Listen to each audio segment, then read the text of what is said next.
Yan. Then hugot lang. Yan. Pwede siyang gamitin ng habang naka-charge, basta tatanggalin niyo si battery. Pwede yan. Ay, pwede. Kung may power bank kayo or power supply si motor kung sa motor niyo gagamitin. Then, sa lens naman natin, kung sakaling madampian po ng alikabok or fingerprint, isang punos lang po. Yan, pababa. Then, kung paano naman siya ino-operate, long press po tayo sa mode. Ayan.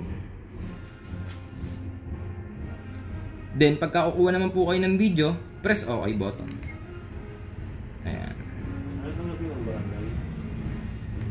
Then, stop. Wala siyang pause na, sir, kaya automatic save yung video nyo.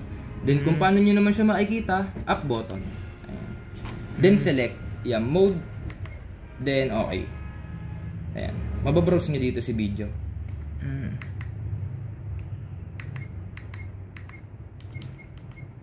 Pagka i-move nyo, up and down button lang.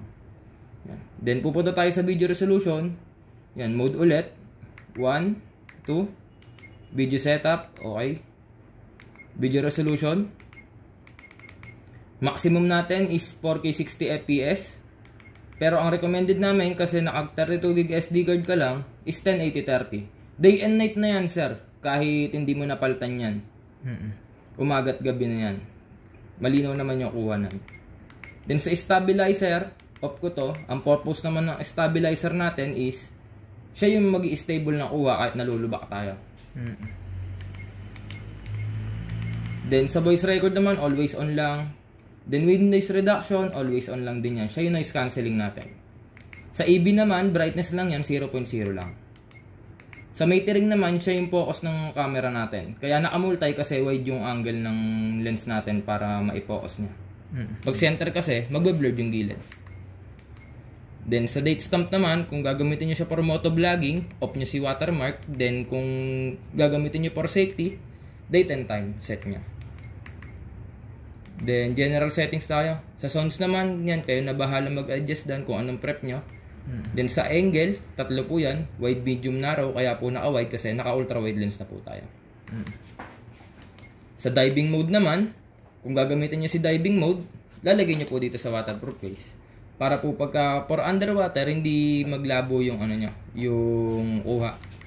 Hindi nag-iiba yung kulay pagka nasa ilalim ng tubig.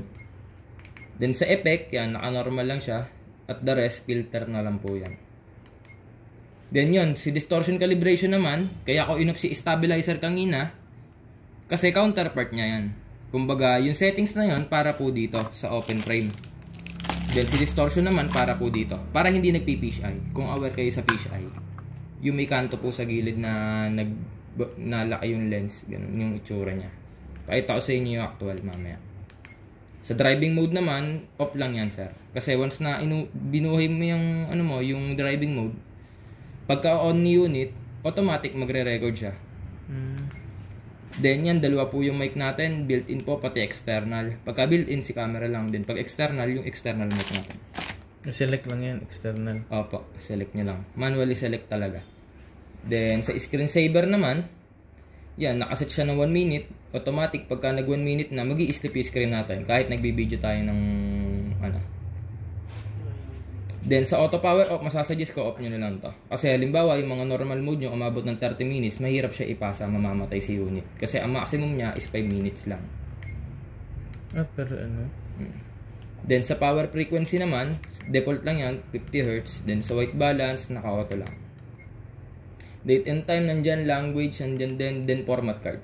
Yun, sir, pagka yung, ano, maramihan delete, ano nyo, format nyo. Then, make sure na naipasa nyo lahat to sa, ano, sa... Paano mo pasa sa, ano, boss, sa cellphone? Turo ko sa inyo, sir, pagkapatay ng video. Sige. Then, nasa na ba? Yan, system, factory reset nandyan, then system info, hard info.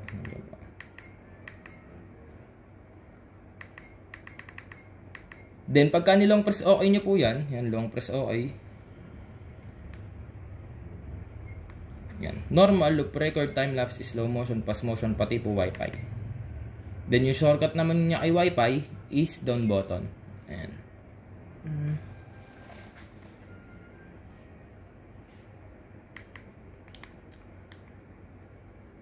Ano sa wifi? Siguro. Kumbaga, personal hotspot niya na kukunik ka ng cellphone niya. Di ba may mga internet, mga router? Ito, hotspot. Dito kayo kukunik para makuha niyo yung video. Then magda-download kayo ng app. Okay. Ganun yung ano niya. Parang, kumbaga Bluetooth, ganun. Yun kasi gamit ngayon sa mga action camera Pag hindi wifi, Bluetooth. Then ito yung ano sir. Yung sa distortion calibration kaya kailangan nyo i-on. Ayan sir. Kita nya? Yung gilid. May kanto. Hindi dapat ganyan yan. Dapat wide ang view nyan. Full view dapat yan. Kaya i-on nyo si distortion pagka nandito. Ayun ka.